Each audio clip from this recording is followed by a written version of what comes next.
Ayatollah हजरत अल्लामा तारिक लोहरी साहब का इंतकाल हो गया है। मरहूम की मैयत मस्जिद खैरुल अमल में आ चुकी है।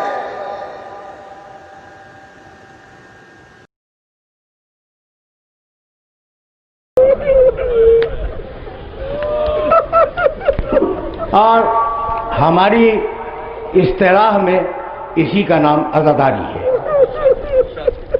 लेकिन ये आज़ादारी फ़कत अली के साथ मखसूस नहीं है।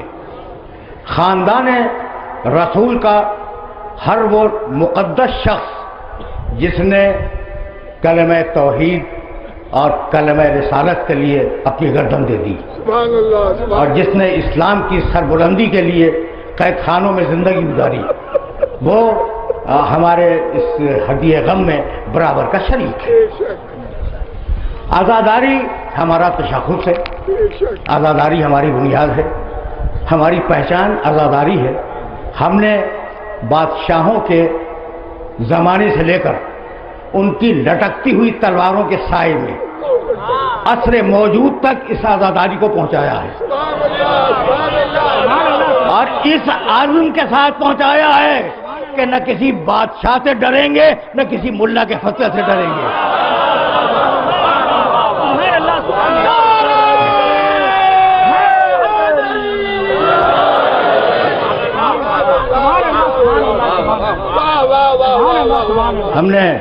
हमने आज़ादारी को महफूज किया। ये ज़ुल्जनाह, ये अलम, ये ताबूत, कभी अमारियाँ, ये जुलूस हमारी इस आज़ादारी का निशान है। मेरे जुमले याद रखना, हमारी इस आज़ादारी का निशान है।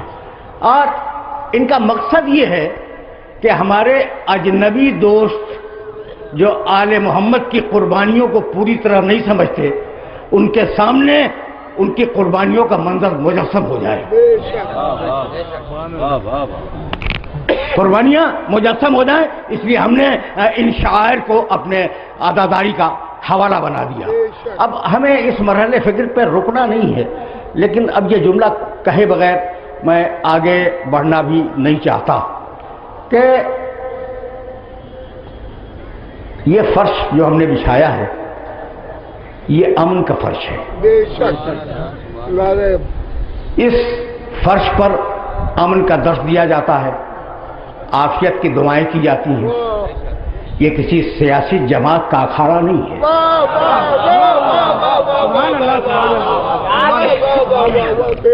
अब वो सियासी जमात मजहबी हो या सियासी हो, ये किसी का अखाड़ा नहीं है। मैं बहुत माजूरत चाह रहा हूं, ये मजहबी का लफ्ज जो दरमियान में आ गया।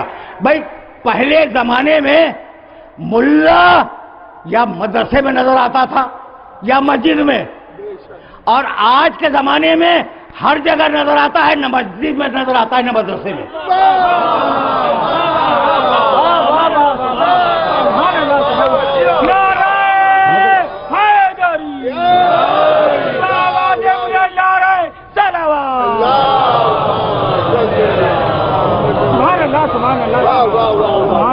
तो हमने इस फर्श को इसीलिए बिछाया कि हम थोड़ी सी मोहलत अपनी आखिरत के लिए निकाल लें, हमारे हुकूक का तहफ़्फ़ुज़ यकीनी बनाया जाए। हमारा मुतालबा है, ये ठाठे मारते हुए अवाम का मुतालबा है, ये अली के चाहने वालों का मुतालबा है कि हमारे हुकूक के तहफ़्फ़ुज़ को यकीनी बनाया जाए।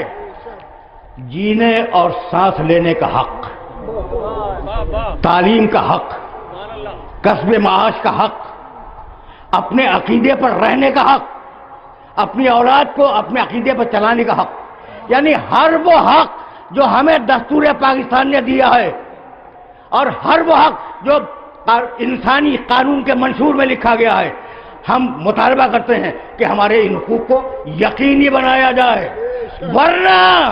वरना हर बड़ी कुर्सी का छोटा बैठने वाला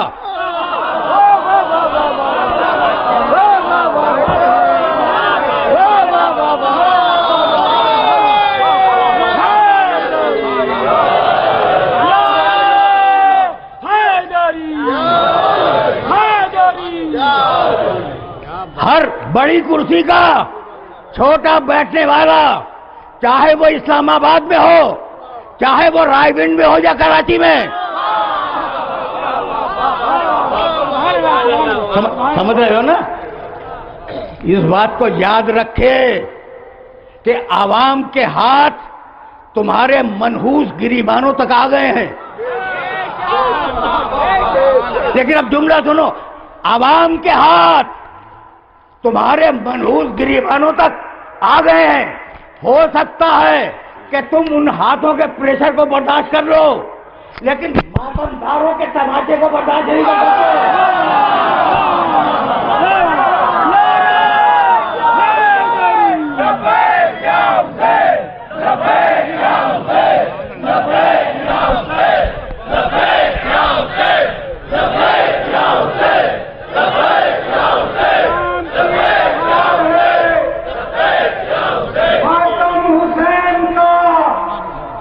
اسلام کی بہار ہے، ماتم حسین کا، زینب کی زلف تار ہے، ماتم حسین کا، اس کا یزید سے کوئی رشتہ ضرور ہے، جس کو بھی ناگوار ہے، ماتم حسین کا، لبیک یا حسین۔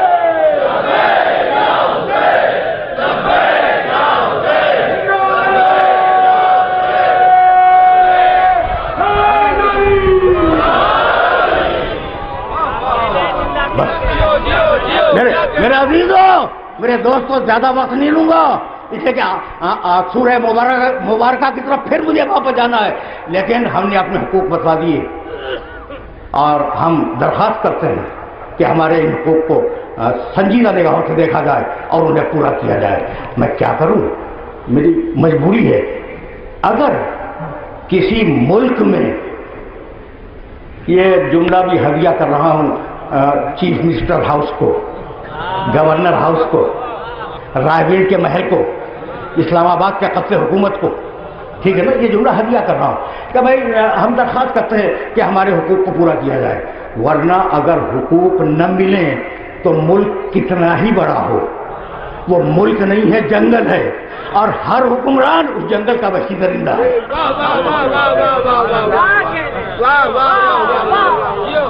ہر حکمران اس جنگل کا وحشی درندہ ہے۔ اس سے زیادہ آج کچھ نہیں کہنا چاہ رہا ہوں۔ تو یہ ایسا ہے کیوں؟